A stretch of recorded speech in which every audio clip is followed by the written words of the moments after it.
ప్రభు అయిన యేసుక్రీస్తుకు కృతజ్ఞతలు తెలుపుచు మనం వాక్యదానంలోనికి వెళ్దామండి. పరిశుద్ధ గ్రంథం నుండి సామెతల గ్రంథము, పరిశుద్ధ గ్రంథము నుండి సామెతల గ్రంథము 3వ అధ్యాయము, సామెతల గ్రంథము 3వ అధ్యాయము 27వ వచనాన్ని చదువుకుందామండి. మేలు చేయుట నీ చేతనైనప్పుడు దాన్ని పొందదగిన వారికి చేయకుండా వెనుక తీయకము అని మనకు జ్ఞానేటువంటి సొలొమోను మహారాజు సామెతల ద్వారా బయలుపరుస్తున్నాడు. ఈ రాత్రి కాలపు సమయంలో దేవాది దేవుడు మనతో మాట్లాడుతున్న మాట ఏమనగా,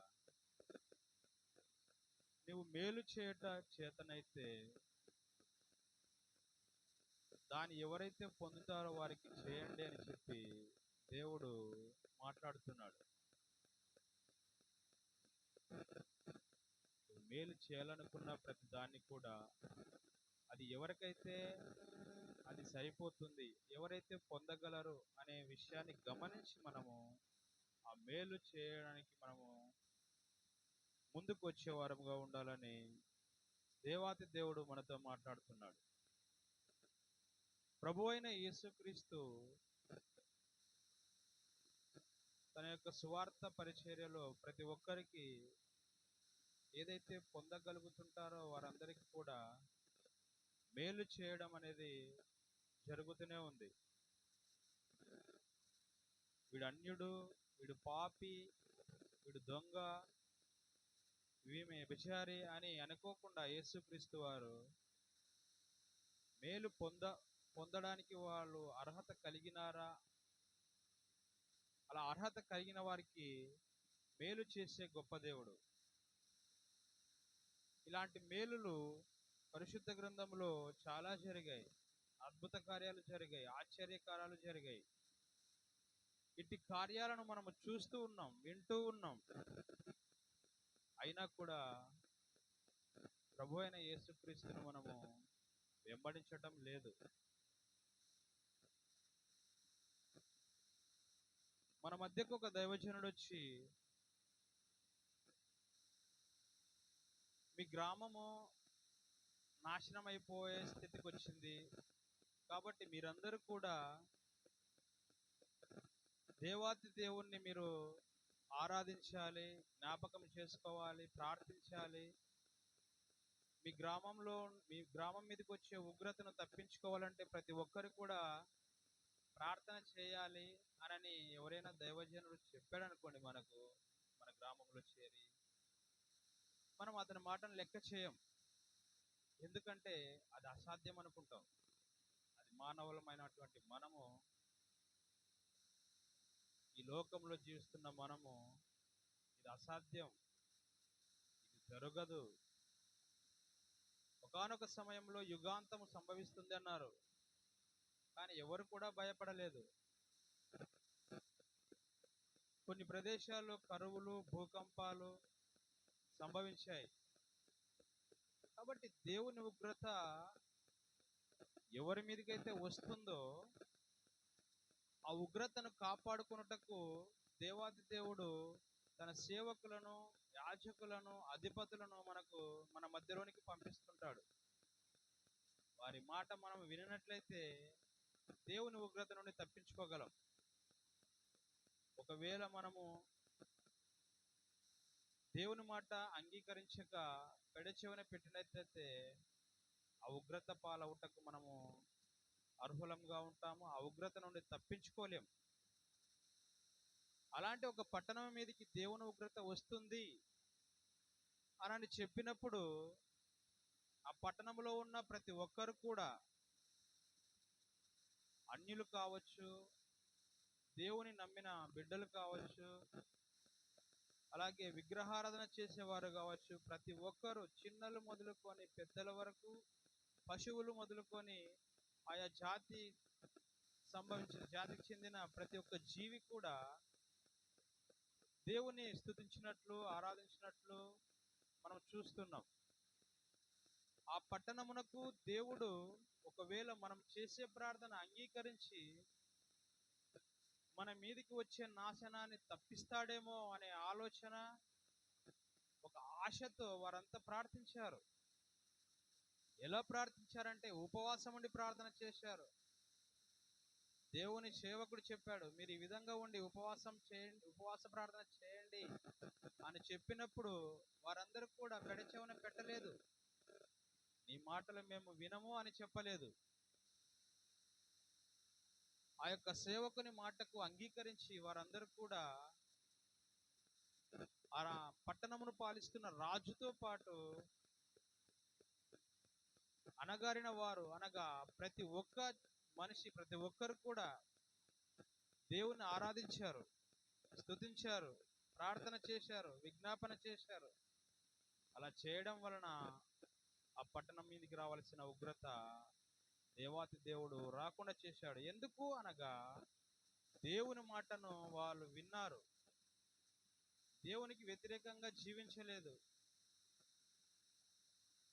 ఆ సేవకుడు చెప్పే ప్రతి మాటను విని కూడా వాళ్ళు సేవకుని విలువిస్తూ దేవునికి భయపడి ఆ ఉగ్రత నుండి మనం తప్పించుకోవాలి, మన పట్టణాన్ని మనం కాపాడుకోవాలి అని చెప్పేసి వారు ఆ యొక్క పట్టణమును కాపాడుకున్నట్లు చూస్తున్నాం.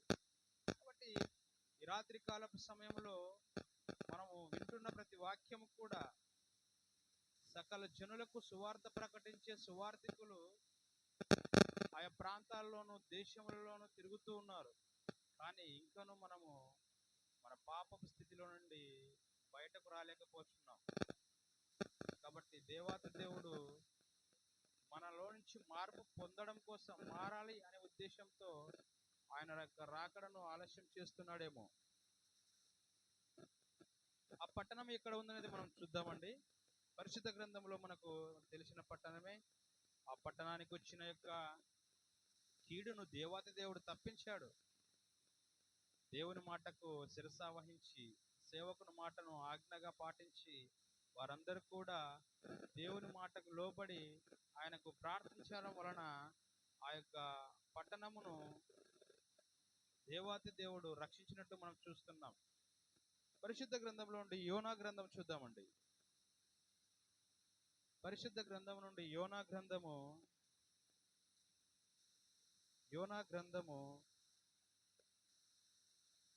మొదటి అధ్యాయము 2వ వచనం నుంచి చూద్దాం. ఒక వచనం చూసుకుందామండి. నినివే పట్టణస్థుల దోషము నా దృష్టికి ఘోరమాయను గనుక నీవు లేచి నినివే మహాపట్టణమునకు పోయి దాని దుర్గతి కలుగునని ప్రకటింపుమని యెహోవా దేవుడు యోనాకు సెలవిస్తాడు. యోనా దేవుని మాటను మరచి ఆ యొక్క జనము నా మాట వినరనే ఉద్దేశంతోనేమో ఆయన వెళ్ళవలసిన ప్రాంతానికి అతను వెళ్ళక వేరే ప్రాంతానికి ప్రయాణమైపోతాడు. ఇదంతా మనకు తెలుసు. చివరగా ఆ యొక్క చేప కడుపులో నానా యాతనలు పడుతూ దేవుని ప్రార్థిస్తాడు.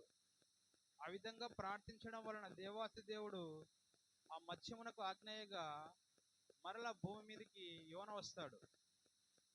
అప్పుడు యోన ఏం చేస్తాడంటే దేవుడు చెప్పిన పట్టణానికి వెళ్తాడు, ఆ నినివే పట్టణమునకు. నినివే పట్టణం ఎలాంటిదంటే దేవుని దృష్టికి చాలా ఘోరమైనదిగా ఉంది.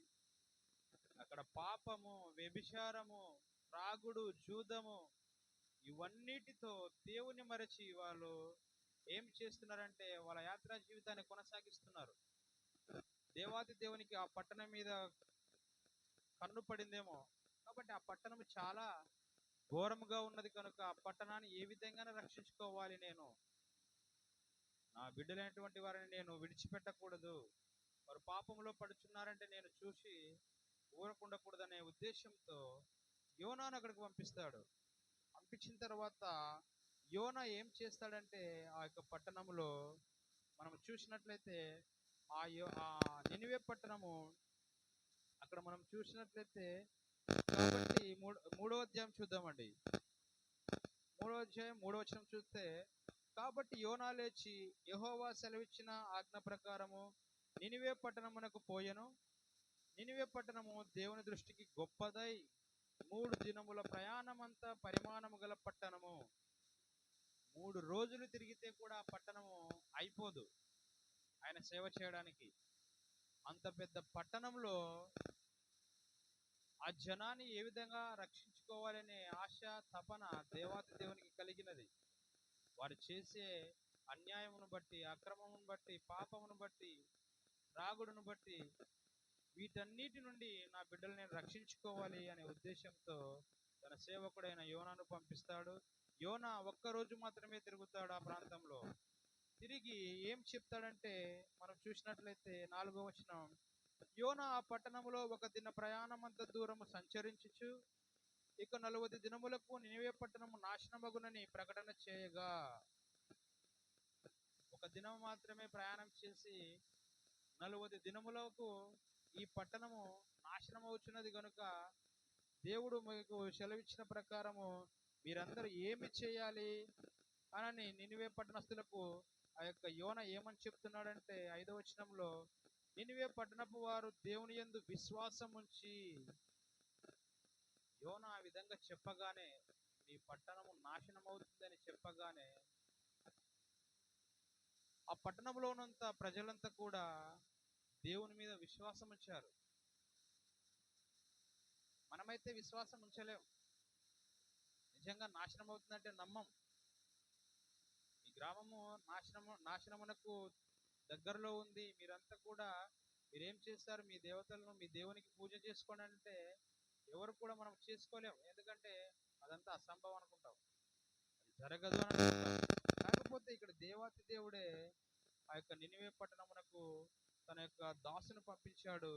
దాసుడు చెప్పిన మాటను వీరందరూ కూడా, పట్టణస్థులందరూ కూడా దేవుని యందు విశ్వాసం ఉంచి ఏం చేశారంటే, ఉపవాస దినము చాటించి, 1 దినాన్ని ఉపవాస దినముగా చాటించి ఏం చేశారనగా, గనులేమి అల్పులేమి అందరూ గోనపట్ట కట్టుకొనిరి. ఆ విధంగా 1 దినాన్ని ఉపవాస దినంగా వాళ్ళు ప్రకటించుకొని చాటింపు చేసుకొని, ఆ దినములో వాళ్ళు ఏం చేశారంటే గోనపట్టలు కట్టుకొని దేవునికి ఉపవాసం ఉండి ప్రార్థన చేశారు. అంతేకాక ఆ పట్టణాన్ని పాలించే రాజు కూడా తన రాజ్య సింహాసనం నుండి కిందికి దిగి వచ్చి గోనెపట్ట కట్టుకొని బూడిద పోసుకొని తల మీద దేవుని ప్రార్థిస్తున్నాడు. దేవా, మా పట్టణము నిజంగా పాపంతో నిండింటే మీ ఉగ్రత మా పట్టణం మీదకి రాకుండా కాపాడము ప్రభు అని ప్రార్థన చేస్తున్నారు వీరంతా. దేవాతి దేవుడు వీరి ప్రార్థనను మనం ఆలకించాడని మనం చూసినట్లయితే, దేవుడు ఎందుకంటే తన పోలికగా నిర్మించుకున్న తన పిల్లలను ఎప్పటికీ కూడా ఆయన నాశనం చేసుకోడు. కాబట్టి వాళ్ళు మారితే ఆ పట్టణాన్ని రక్షిస్తారనే ఉద్దేశంతో ఆ పట్టణ వాసులకు ఆ యోనా ద్వారా వారికి సమాచారాన్ని అందించాడు. ఆ విధంగా ఉండి వారందరూ ఏం చేశారని మనం చూసినట్లయితే 9వ వచనం చూద్దామండి, 8వ వచనం నుంచి చూద్దాం.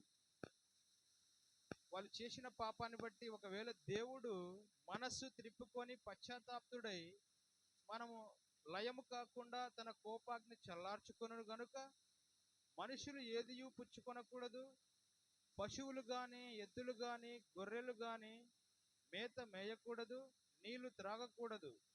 మనుషులందరూ తమ దుర్మార్గములను విడిచి తాము చేయు బలాత్కారమును మానివేయవలను. మనుషులేమి పశువులేమి సమస్తమును గోనెపట్ట కట్టుకొనవలను. జనులు మనఃపూర్వకంగా దేవుని వేడుకొనవలను అని దూతలు నినివే పట్టణములో చాటించి ప్రకటన చేశారు.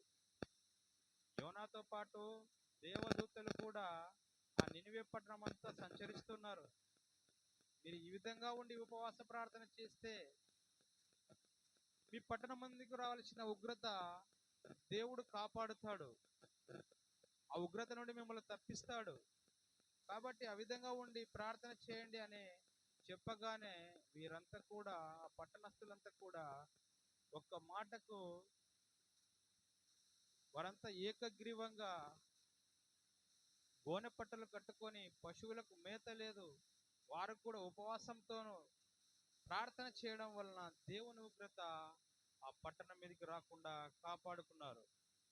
కాబట్టి వారు దేవుని పైన విశ్వాసం ఉంచారు. కాబట్టి దేవుని పని జరుగుతుంది, నిజముగా దేవాతి దేవుడు మనల్ని రక్షిస్తాడు అనే ఉద్దేశంతో వారందరూ కూడా ఆ దేవదూతలు ఆ యొక్క యోనా చెప్పిన విధంగా వారు ప్రార్థించడం వలన ఆ పట్టణం మీదకి రావలసిన కీడు దేవాతి దేవుడు తప్పించాడు. ఈ రాత్రి కాలపు సమయంలో మన కుటుంబాలలో పాపంతో నిండి ఉన్న మనము